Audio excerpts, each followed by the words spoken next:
सो good morning बच्चों, welcome to the class again. आज मैं आपको एक छोटे से टॉपिक के बारे में बताने वाला हूँ जो 10th और 12th के सिलेबस में है, जो उनके एग्जाम्स में, बोर्ड एग्जाम्स में आता है। तो आज हम बात करेंगे एक टॉपिक के बारे में जिसका नाम है इफ अनलेस। ये 10th और 12th के एग्जाम में आता है। ठीक, इफ और अनलेस, इफ के सेंटेंस में अनलेस का यूज कैसे करें वो मैं आज आपको बताऊंगा, किस तरीके से हम सेंटेंस को बनाते हैं और किस तरीके से इफ को हटा के अनलेस का यूज किया जाता है। ठीक है, तो इफ का अगर हम हिंदी देखें तो इफ की हिंदी होती है यदि। ठीक, और अनलेस की हिंदी होती है यदि नहीं। तो अनलेस का मतलब होता है यदि नहीं और इफ का मतलब होता है यदि। तो हम किस तरीके से इसको यूज करेंगे इफ की जगह पे अनलेस का, वो हम देखते हैं।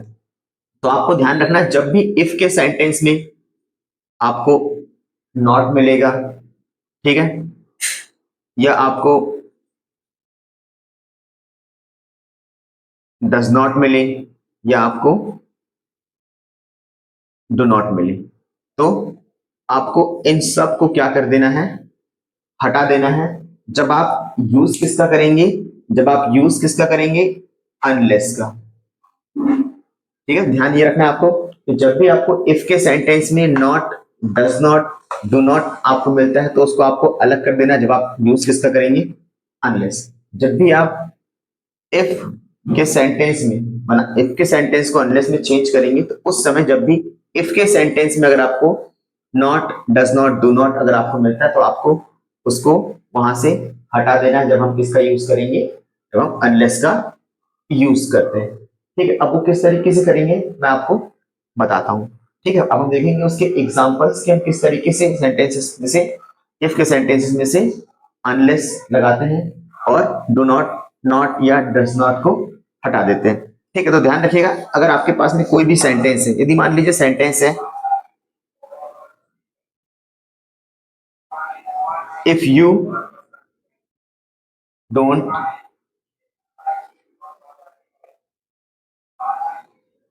Work hard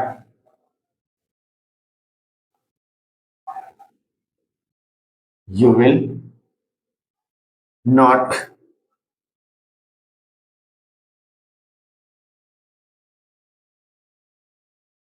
succeed। ठीक है, तो सेंटेंस क्या है आपका, if you do not, if you don't work hard you will not succeed. यदि आप मेहनत नहीं करोगे तो आप सफल नहीं होगी। ये आपका सेंटेंस है। अब इस सेंटेंस, ये सेंटेंस किससे बना है, एफ का, इफ का, और आपका ये सेंटेंस है। आपको इसमें क्या करना है, आपके एग्जाम में देगा कि मेक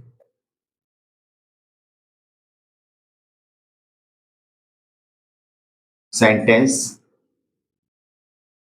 विथ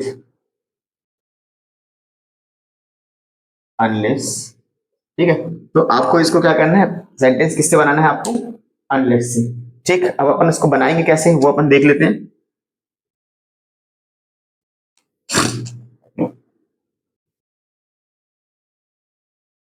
तो इसका आंसर क्या होगा वो हम देख लेते हैं। ठीक, तो आंसर क्या होगा, जैसे मैंने आपको बताया कि जब भी आपको नॉट, डज नॉट या डू नॉट, ठीक है, अब चाहे तो अपन इसको अगर देखें तो डज नॉट को हम डायरेक्ट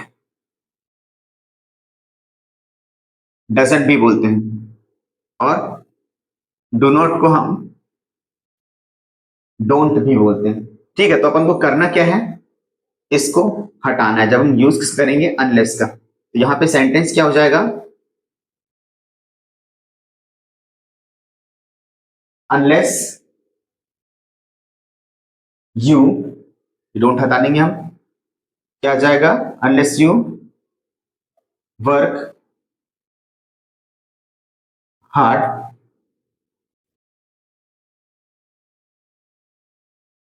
you will not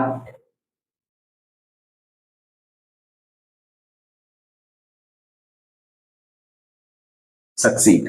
तो ध्यान से अब ये रखना है कि जो हमारा सेंटेंस इफ से बनेगा, जो सेंटेंस हमारे से, इस सेंटेंस को हम देख लें।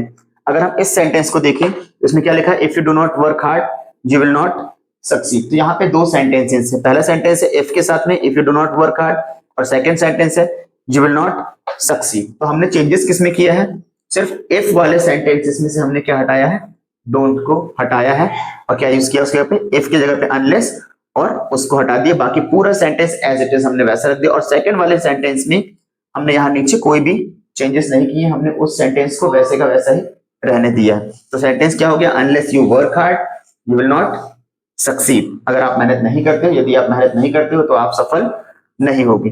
तो इसी तरीके से जितने भी सेंटेंस हमारे पास आते हैं उन सभी सेंटेंस को हमें इसी तरीके से चेंज करना है। कुछ और एग्जांपल हम इसके देख लेते हैं, और आपको ध्यान यही रखना है कि जो भी परिवर्तन होगा, जो भी चेंजेस होंगे, we have to bring the changes in first sentence not in second sentence. तो सेकंड सेंटेंस में हमें कोई परिवर्तन नहीं करना है। जब यहाँ पे पहले सेंटेंस में डोंट लगा हो, डू नॉट लगा उसको हटा के, डज नॉट लगा उसको हटा के, नॉट लगा उसको हटा के अनलेस का यूज हम करेंगे। तो अब हम इसके कुछ और एग्जांपल देख लेते हैं। मैं आपके सामने यहाँ पे कुछ और एग्जांपल लिख देता हूँ। तो पहला एग्जांपल मैं लिख रहा हूँ यहाँ पे आपके सामने,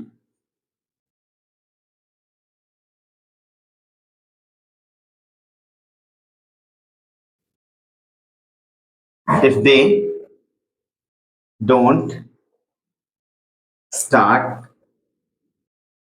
now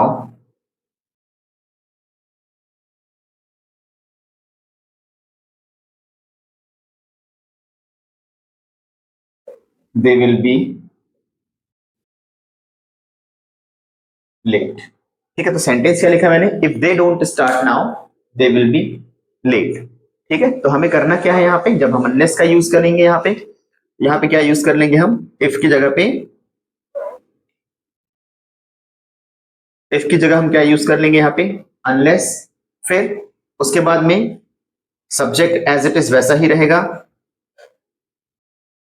अनलेस दे। फिर क्या आ जाएगा आपका, स्टार्ट, और फिर नाउ। तो हमने क्या किया है, पहले सेंटेंस में से क्या किया है, डोंट को हटा दिया है ना, जो मैंने आपको पहले ही बताया था कि नॉट आए, डज नॉट आए, या डू नॉट आए, या फिर डज नॉट मिलके डोंट बनता है, और डो नॉट मिलके डज नॉट मिलके डजन बनता है, और डू नॉट मिलके डोंट बनता है। तो जब ये आएंगे तो हम इनको क्या करेंगे, हटा देंगे, है ना। तो हमने जब अनलेस का यूज किया तो हमने यहाँ पे डोंट हटा दिया, और हमने सेंटेंस को एज इट इज वैसा लिख दिया है। और फिर उसके बाद में सेकेंड सेंटेंस को भी हम वहां वैसा ही लिख देंगे, यहाँ पे कोई परिवर्तन नहीं करेंगे। तो क्या हो जाएगा ये, दे विल बी लेट। तो सेंटेंस क्या हो जाएगा, unless they start now they will be late. ठीक है, एक और एग्जांपल मैं आपको बताता हूं,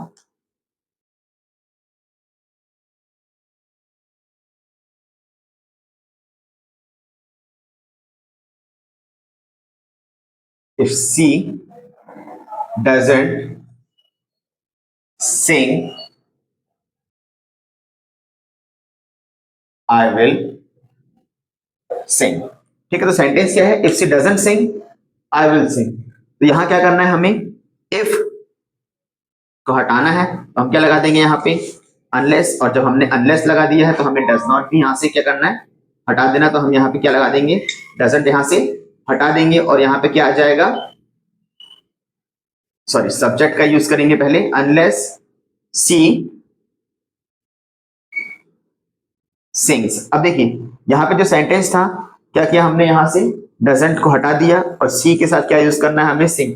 तो सी क्या है, एक सिंगुलर नंबर, एक सिंगुलर सब्जेक्ट है, और जब सिंगुलर सब्जेक्ट है तो हमें जब भी प्रेजेंट सिंपल टेंस में यूज करेंगे तो हमें एस और ईएस का ध्यान रखना है कि हमें क्या लगाना है, एस और ईएस जरूर लगाना है जब सब्जेक्ट क्या हो, सिंगुलर हो। यहाँ पे देखिए इस वाले सेंटेंस में यहाँ सब्जेक्ट क्या था, दे, जो कि क्या था, एक प्लूरल सब्जेक्ट। और जब प्लूरल सब्जेक्ट होता है तो हमें सब वर्ब के साथ में एस और ईएस लगाने की जरूरत नहीं होती। लेकिन जब हम सब्जेक्ट सिंगुलर यूज करते हैं तो उस समय हमें वर्ब के साथ में एस या ईएस लगाने की जरूरत पड़ती है, क्योंकि वो सेंटेंस क्या हो जाता है, अफर्मेटिव। और अफर्मेटिव सेंटेंस ये रूल है प्रेजेंट सिंपल टेंस में कि जब आप सिंगुलर सब्जेक्ट को यूज करेंगे तो वहां पे आपको एस और ईएस लगाना है। मैंने आपको प्रेजेंट सिंपल टेंस जब पढ़ाया था तो मैंने सारी चीजें वहां पे आपको डिटेल में बताई थी कि कहाँ पे एस ईएस लगाना है और डू डज इस कंडीशन में लगाना है। तो वो सारी चीजें मैंने आपको पढ़ा दी है। अगर आपको कुछ भी डाउट है तो आप जाके मेरे प्रेजेंट सिंपल टेंस वाले वीडियो में देख सकते हैं। तो ठीक है, तो सिंगुलर सब्जेक्ट ऐसे लिख लगा दिया हमने, सिंग्स, और फिर उसके बाद एज इट इज वैसा का वैसा सेंटेंस रहेगा,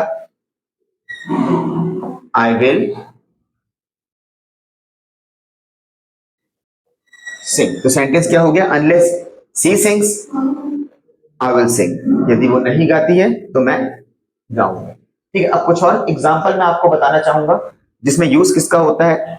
वहां पे डोंट या डजंट या नॉट का यूज नहीं होता है, फिर उस सेंटेंसेस में हम किस तरीके से अनलेस का यूज करेंगे वो मैं आपको बताता हूँ। तो बच्चों अब हम बात कर लेते हैं ऐसे सेंटेंसेस की जिसमें हमें don't, doesn't, do not, does not, not नहीं मिलता। उस सेंटेंस में हम किस तरीके से अनलेस का यूज करेंगे ये हम देखते हैं। अब मैं आपको बताऊंगा कि हम ऐसे सेंटेंसेस में किस तरीके से हम अनलेस का यूज करेंगे। अब आपको सबसे पहले ऐसी कंडीशन में आपको सबसे पहले सेंटेंस को समझने की जरूरत होती है। तो सेंटेंस जैसे मैंने पहले लिखा है आपके सामने, if you work hard you will succeed. यदि आप मेहनत करते हो तो आप सफल हो। जब हम इसको फर्स्ट सेंटेंस जब हम इफ हटा के अनलेस लगाएंगे तो जो पहला सेंटेंस है वो क्या बन जाएगा, नेगेटिव। ठीक है, तो ये सेंटेंस क्या हो जाएगा, यहाँ पे हमने यहाँ पे क्या लगा दिया, अनलेस यू वर्क हार्ड।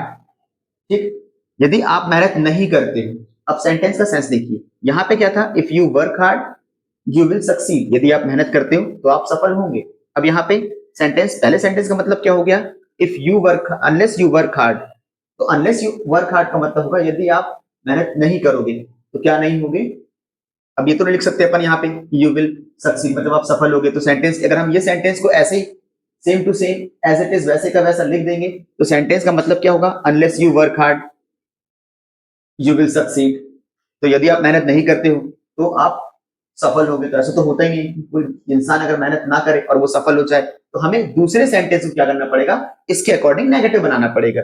तो unless you work hard sentence हो जाएगा यू विल नॉट सक्सीड। तो ऐसी कंडीशन में हमें सेंटेंस को समझना पड़ता है, ठीक, कि उसकी कंडीशन क्या है, वो किस तरीके से वो आगे हमको बोल रही है। तो हमें उसको समझ के उसको बनाना पड़ेगा। तो अब सेंटेंस देखिए, unless you work hard you will not succeed. अगर आप मेहनत नहीं करोगे तो सफल भी नहीं होगे। अगर हम इसको एज इट इज लिख देते तो क्या हो जाता sentence, unless you work hard you will succeed. अगर आप मेहनत नहीं करते हो तो सफल होगे, सेंटेंस रॉन्ग हो जाएगा। तो हमें यहाँ पे क्या लगाना पड़ेगा, नॉट लगाना पड़ेगा। सेकेंड सेंटेंस मैंने यहाँ पे लिखा है, if they make a noise teacher will scold them। ठीक, अब इसमें अनलेस लगाना है तो हम इसको पहले अनलेस लगा देते हैं। Unless they make a noise, unless they make a noise. अब सेंटेंस क्या हो गया, अभी पहला सेंटेंस था if they make a noise, यदि वे हल्ला करते हैं, यदि वे शोर मचाते हैं। अब इसकी मतलब क्या हो गया, unless they make a noise मतलब यदि वो हल्ला नहीं करते हैं। तो अब क्या हो जाएगा, टीचर, सेकेंड सेंटेंस में क्या लगाना पड़ेगा हमें, नॉट लगाना पड़ेगा। Teacher will not scold them. तो आपको क्या करना है, सेंटेंस को समझना भी है कि किस तरीके से हम उसको एडजस्ट करेंगे और किस तरीके से हमें उस सेंटेंस को आगे बढ़ाना है। ठीक है, अब सेंटेंस क्या हो गया, unless they make a noise teacher will not scold them. यदि वो हल्ला नहीं करते हैं, शोर नहीं करते हैं तो टीचर उन्हें नहीं डांटेगा। अगर हम इसको इससे बनाते तो unless they make a noise, अगर हम सेम लिखते हैं तो टीचर विल स्कॉल्ड देम। अगर वो हल्ला नहीं करते हैं, शोर नहीं मचाते तो हम, तो टीचर उन्हें नहीं डांटेंगे, मतलब कि टीचर उन्हें डांटेंगे। ठीक है, तो इस तरीके से आपको उन्हें समझना है, सेंटेंस को समझना है, उसके बाद में आपको अनलेस का यूज वहां पे करना है। तो अब हम मिलते हैं अपनी अगली क्लास में।